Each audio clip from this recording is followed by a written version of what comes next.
Hi, and welcome to PIIE Insider Live. I'm Anjali Bhatt, Communications Manager and Research Fellow here at the Peterson Institute for International Economics. I often say that one of the best parts of my job is that I can just walk into the office of some of the world's top economics experts and just ask them questions, and they answer. So with PIIE Insider Live, you're coming with me to ask those questions and get those answers that you won't hear anywhere else. Today, we're speaking with Martin Chorzempa, a Senior Fellow here at PIIE. Before we start, if you're watching on Zoom, feel free to put your questions in the Q&A box and try to get them in early before the end so we can get to them on time. So, hi Martin, thanks for joining us. Thanks for having me. Okay, so we've been seeing this incredible investment in AI in the past sort of year or so. We just saw yesterday NVIDIA blew past even their profit expectations. So things are certainly happening in this field. What is all of that investment racing towards, both here and in China? Is it to make better AI models? Is it to get more people to use existing models? What is that money going for? Well, first of all, the scale of investment is just extraordinary. And you can see it in that, essentially any chip NVIDIA makes, they can sell immediately, and prices are rocketing up for chips all around.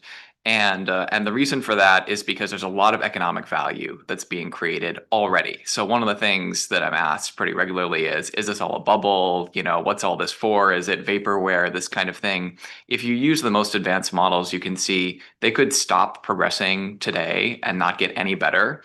And it would already have this immense scale of possible applications throughout the economy. So initially, the build out of computing power was really focused on training, which is essentially you get like the whole internet of data, and then you put it into this gigantic, kind of like a regression, like linear algebra, like many, way more dimensional kind of thing, and you just come up with these weights, which is like a bunch of coefficients in an equation. You're like, that just sounds like regular math, right? But somehow there's this emergent property that if you put enough computing power and enough smarts in how you analyze it and put it together, these models can figure out a lot of things. And we went from, can you write a limerick in a paragraph to now potentially having the ability to do hours of coding on its own. But then at the end of last year and beginning of this year, there was a new paradigm which are called reasoning models. And that includes DeepSeek, it includes OpenAI had these models, O1, O3, and now, many of the models people use are thinking models. And what they figured out is that kind of like if you give a human a task and you have them come out with an answer right away, it's not going to be as good as if they have some time to think about it, consult the internet, read some things, put it all together, and then come back to you with a summary. And so the computing power that's used to actually give you a response, which is called inference, where it actually, your query goes into the model and it figures out how to handle that. That's using a lot more computing. And it turns out the same model gives you something that's way better if it has more time to think. And so a lot of the data centers that are being built actually around the world now are being designed not just to train models, but to serve them to you in a better way. And very few people are actually using reasoning models as of now. I personally think that once people realize how much better they are, a lot more people are going to be willing to pay like $20 a month to get access to this and are going to be using that. So that then creates this immense demand for additional compute, even if you're not training new models. So a lot of this investment, the data centers, all of the money we're seeing to go into this. So this is about compute and compute power. What is that?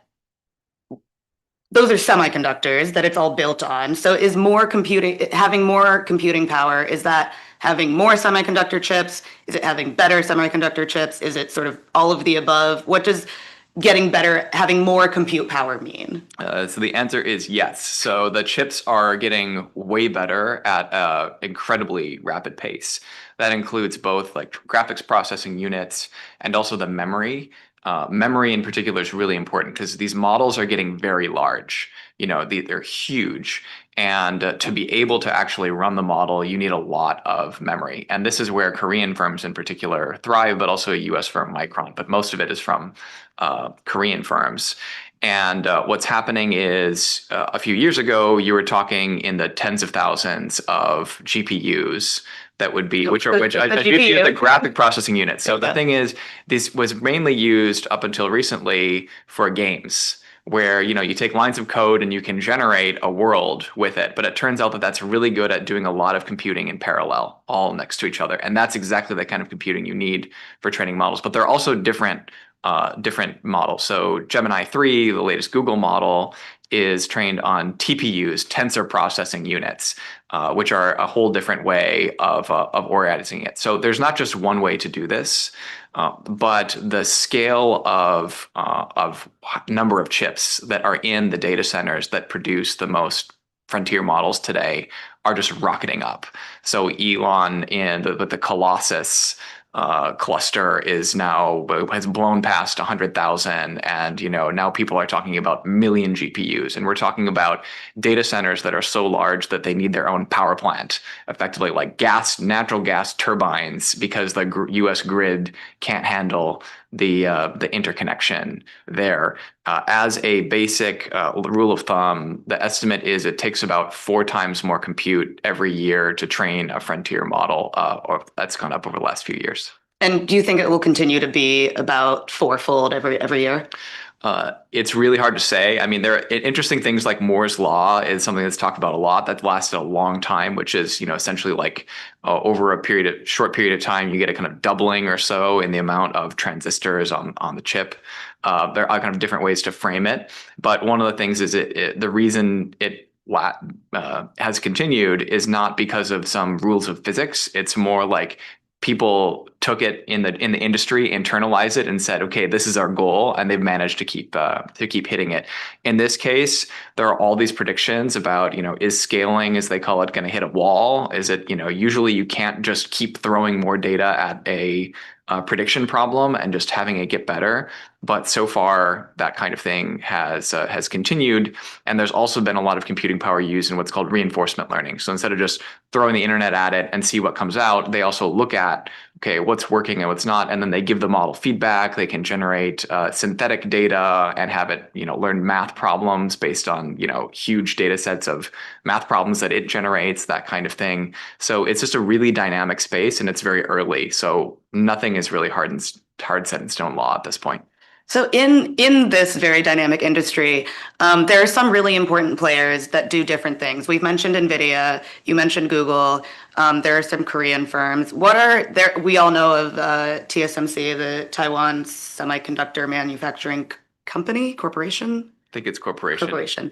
What is that ecosystem like? I mean, TSMC makes the actual physical little chips. Where does NVIDIA fall in that? Where does Intel fall in that? What are the companies involved here? Google does things. What hot take? They do things. What does that ecosystem look like? It's an amazing, incredibly complex supply chain. But just to simplify it for you, so like NVIDIA doesn't make any chips; they design.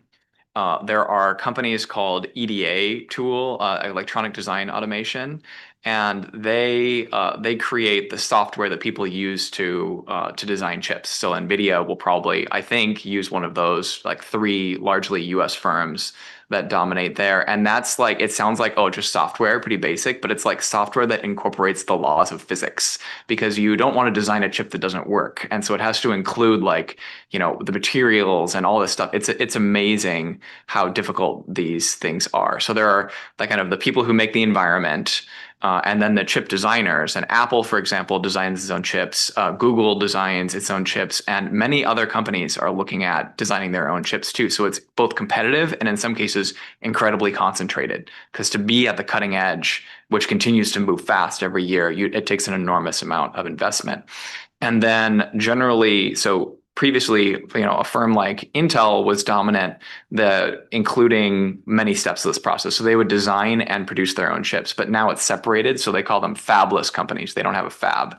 So they send their designs. So Apple or NVIDIA will send their designs to TSMC, which doesn't compete with them, right? Because they don't make any chips themselves that they design. So they take your design and they'll make it as best they can. And interestingly, TSMC is kind of focused in logic chips. So when you get this GPU from NVIDIA and the whole rack and the server, there are many different kind of fractal layers of understanding this. There are Korean companies that are separate from TSMC, which are making the memory. And then that has to all get packaged together. So the memory and the GPU, and maybe there's a central processing unit all together, that then gets put onto a board and then packaged together and then put into a rack, which then goes into a data center. And then, of course, there is a whole layer of companies that TSMC relies on with the super advanced equipment that then tests, make sure the chips are coming out right, and actually etches or does deposition and other kind of steps to make the chips, which is thousands of steps. Yeah, I mean, I feel like the semiconductor supply chain and industry is just one of the most complicated things that we have done. Yeah.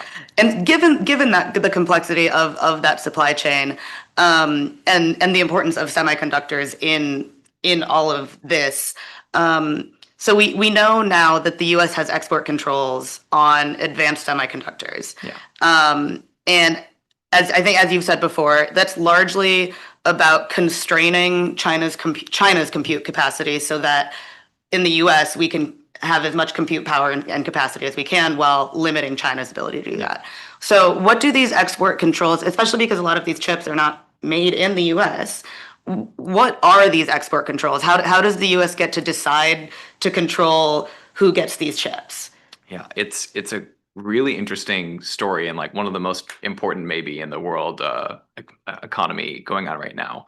So the US had put controls on Huawei and ZTE and other companies before, but this really starts in October of 2022, which is the month before OpenAI releases ChatGPT and launches this wave. So the US comes out with this rule that says no one in China can buy the best chips for training AI. And this is justified explicitly in the rules as saying we don't want China doing advanced nuclear and hypersonic missile. It's all about military modernization. But then when you see how it's actually discussed later on, it's pretty clear that AI, not just for military, but the whole idea of kind of competing national systems and as a strategy, that this becomes core. And as you say, we discovered with the initial Huawei controls, I don't say we, I wasn't involved in them, but the US discovered when it put the Huawei controls on back in the end of the first Trump administration that actually not many of these chips were made in the US. But pretty much every chip in the world today, at least all the advanced ones, are made with one of these three design tool companies that are design software companies from the US, or three of the top five equipment companies that make the equipment that makes the chips in the TSMC fab are American, and there's no way to just swap those out for a foreign equivalent. And in addition, we found out that say a company in Japan or the Netherlands that round out the other two of those five, they have a lot of chips inside their equipment that are in turn made with American equipment. So like the US has kind of closed off every possible way to say, you have no jurisdiction over my chips. And so they created this thing, well, it already existed, but they applied this thing called the foreign direct product rule, which says, if you're doing something off a US blueprint or using US manufacturing in your facility, we're going to claim that we can do that. And it's kind of like seed companies, which say, the seeds that come from what we sold you, we continue to own that because we design that. And it's an extraterritorial control, which says TSMC in Taiwan or Samsung in Korea can't sell a certain chip somewhere else. And of course, because it was made with American designs. Exactly. Yeah. And so they could say, hey, America, get out of my business. This chip is not American. What do you have? And then, of course, the U.S. response would be, okay, you don't get any more equipment. So for everyone so far, the deal has been, other than Chinese companies, obviously, it's made sense to comply with the U.S. regulation. So through the foreign direct product rule, this means that TSMC and other companies can't sell any of these advanced chips to China for ostensibly, I guess, first military applications, but now we know that it's largely about constraining their AI ability on these advanced chips. So now that China can't buy these advanced chips, they do still have an AI ecosystem. What does this mean if they can't access these advanced chips? What does that mean for their AI systems? So obviously, if you control something and say you can't buy this, and it's something of critical strategic importance, I want to say there is a clear link to national security of having advanced AI systems, as we've seen recently in a wide variety of domains. So there is that link there. But sorry, I lost what was the second half of the question? So now that China doesn't have those chips, can't Oh get yes, what those does it mean? chips. So Yeah. What? so Yeah. yeah, so they have been able to buy lots of powered down chips. So The what's less happened advanced. is the U.S. has set kind of something like a speed bump. Not a speed bump, sorry. That's something that former Commerce Secretary Raimondo has said the controls are like a speed bump for China, which I think is actually pretty accurate as well. But they kind of set a speed limit and say if you want to sell a chip to China, it can't go faster than this amount. And they've adjusted the U.S. Commerce Department has adjusted those over time because this space moves so quickly, models can get more efficient. They might discover that this speed limit wasn't actually as effective as they would have liked. So China has not only tried to produce its own chips, which has been really challenging, in part because the U.S. also shut off their ability to buy a lot of the advanced equipment that they would need to make those chips. They've smuggled some. So like told TSMC, for example, allegedly, a Chinese company saying we're buying Bitcoin mining equipment. It was actually maybe an AI, the die for an AI chip. So there's smuggling issues involved in kind of getting those under not exactly accurate premises. But China has bought also a lot of these tuned down AI chips. And one of the things that China has that the US does not have is massively abundant power. China's installing tons of renewables. It's also continuing to build out more traditional power plants. So if you talk to people who go around China these days and talk to AI labs and data center operators, they essentially say power is not an issue, which is the complete opposite to the US. And some major US CEOs have said, actually, although we're still buying tons of chips, we're actually more worried right now that we won't have the power. So we could have all these AI, data centers full of amazing chips and no power to make them run. Of course, the chips that we allow to sell to China are less powerful and less efficient. So they use a lot more power. It's worse for the environment.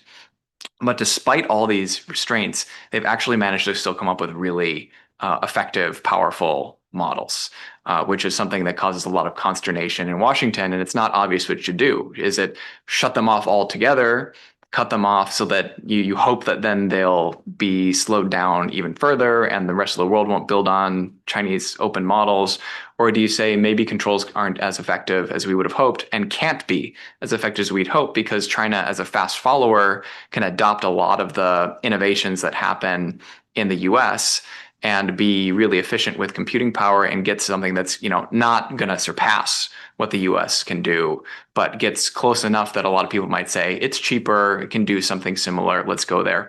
It's really a continued open competition. So even with the less advanced chips that they do have, obviously China does have a flourishing AI industry.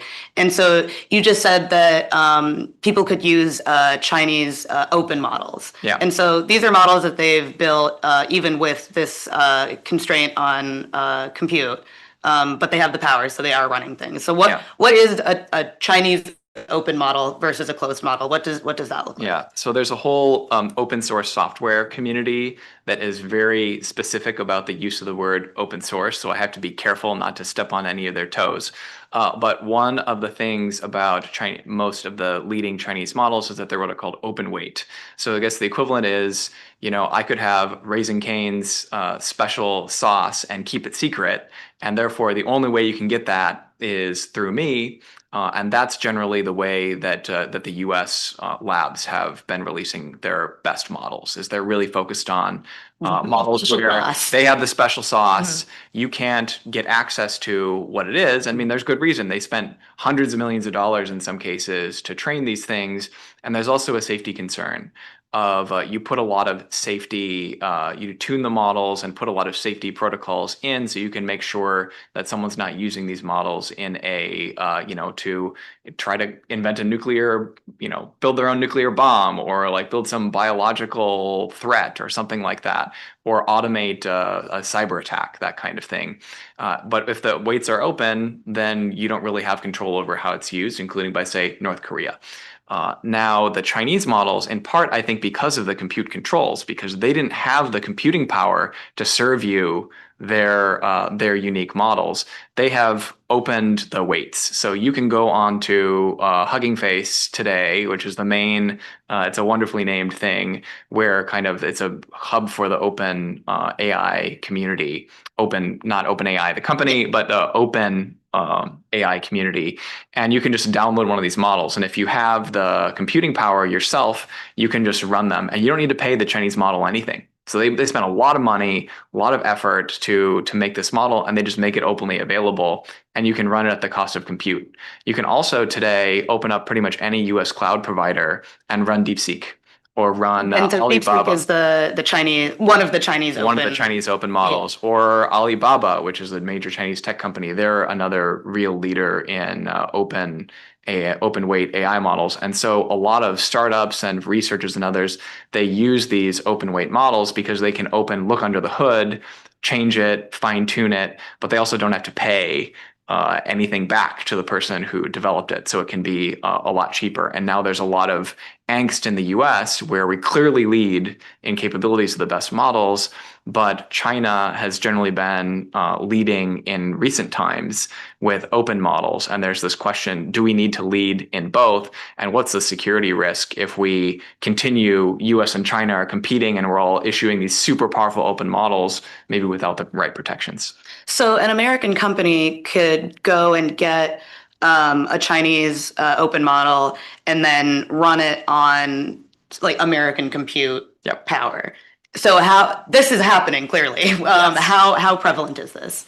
It's actually a lot more prevalent than you would think. There was actually this big headline that was oversold, where that was saying that like 80% of U.S. startups are using Chinese open weight models. Turns out the VC who said this, like, that's not the denominator. It's actually something like 20% or so of startups that come in and talk to them are building on top of Chinese open weight models. But then a lot of researchers and others are too. And there are also headlines about companies in Africa, for example, that are building on top of Chinese models. Kind of anytime cost is the main constraint and you don't care about super frontier capabilities, often people will go to those Chinese models. The interesting thing is a US company can make money renting out access to the Chinese model on the best US computing stack. And one of the important features of this community is that NVIDIA's software ecosystem is called CUDA. And that is an open source system. So when DeepSeek or Alibaba or ByteDance team that runs TikTok in Beijing comes up with a cool new way of training AI, they're doing it generally within that ecosystem, and people in the US can see what they're doing and immediately implement those improvements in the US. So even though you have this kind of geopolitical issue and export controls, you still have some areas where the US and China are like working together. They're on the same platforms, using the same software and stuff. And there's this big question, can that continue?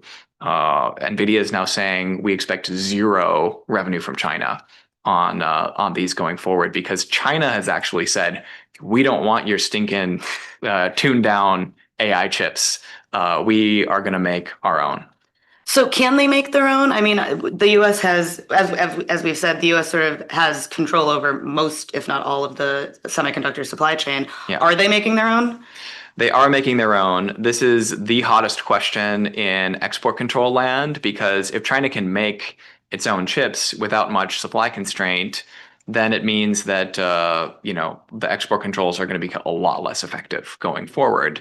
If they're still really constrained, then the U.S. retains a lot of leverage. And so projecting that going forward is very difficult because China already wanted to indigenize its supply chain, was investing a lot to do so, but wasn't really able to. So you see these estimates range from all the way down to maybe only able to make 200,000 chips per year.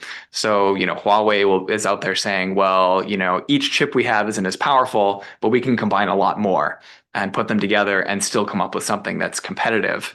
But if you can't make that many of those chips, that's not going to work. So I don't know anybody who thinks that China is going to be able to make enough in the very near term to even touch a small portion of their overall demand for computing. But there are also other projections which say they're getting better at making their own equipment. They're getting better at mastering and figuring out bit by bit why they have defects in the process, and they'll be making more and more going forward. That's very difficult to look for, but I think they're still quite constrained. So I mean, but it sounds like the export controls by cutting off their ability to access these advanced chips, that just kind of forces them to figure out how to do it themselves, right? Yeah. So this is a very difficult trade-off in export control policy, even beyond chips. And going back in history, there was and Jake Sullivan, the previous national security advisor to Biden, pointed out this said that there was the sliding scale before. And the thinking behind the sliding scale is if you're willing to send your adversary or competitor equipment that's kind of 2 generations behind what you have, you retain an advantage. And then they're going to have to think, okay, am I going to be able to compete with them at the cutting edge? Or am I better off investing somewhere else and just importing this stuff, even though it's not as good as what they have? It's probably better than what I can make at home. I don't have the resources to keep up. So, all right, we'll just go that way. And that retains leverage over a longer period of time.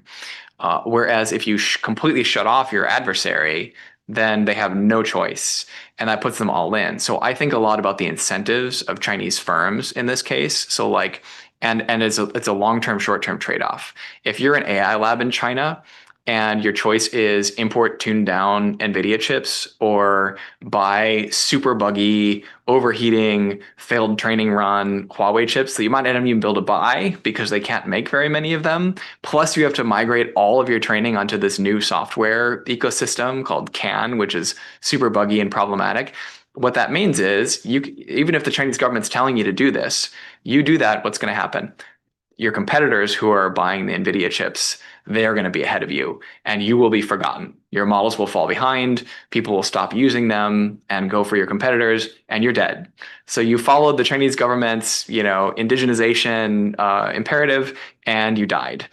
Not a good choice. But of course, if China can say no one can get them, then you're maybe on the same ground as your competitors in China, but you're probably going to fall further behind players outside of China that don't face those constraints. Of course, if you sell China chips today that they otherwise wouldn't be able to build, they're going to be more capable today. But maybe it reduces their ability to indigenize. And that trade-off is really, to me, the fundamental trade-off of export controls today. And we don't know how that's going to end up. No. Okay, so let's turn quickly to AI use and investment outside of the U.S. and China. Yeah. I mean, a vast majority of it is in the U.S. and in China, and some in the EU. But what does this, both the boom in investment and then just broader AI use, mean for other countries? Well, it's the fact that at the top level of frontier models, there are really only 2 choices. There are U.S. companies and Chinese companies is really, really interesting and kind of fits past technologies. If you think about social media, for example, the US just completely dominated that. And you look at, for example, operating systems. Pretty much everybody on their phone is using iOS by Apple or Android by Google. So but then you think about China adapting and getting better. So now it's not just are you using WhatsApp? A lot of people are using TikTok. And so China has shown that it's not obvious that the US is just going to completely be the platform that the whole rest of the world builds on. There's a real competition. And so what that means for companies in the chip supply chain is, the US is saying you can't supply China. You can only supply the US for now.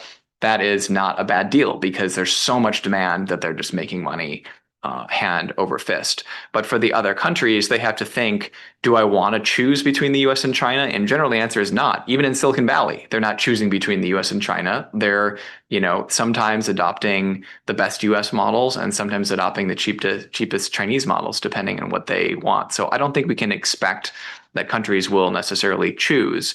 And one of the interesting things about having open models that you can run from China just on the cost of compute is I think that puts a check on the ability of US companies to charge what they would like to for access to their models.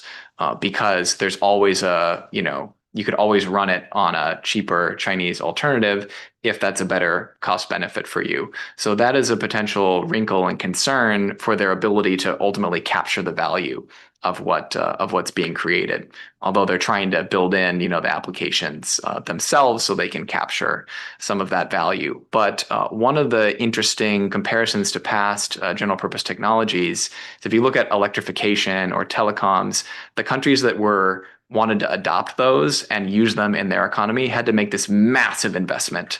And that investment had to be there.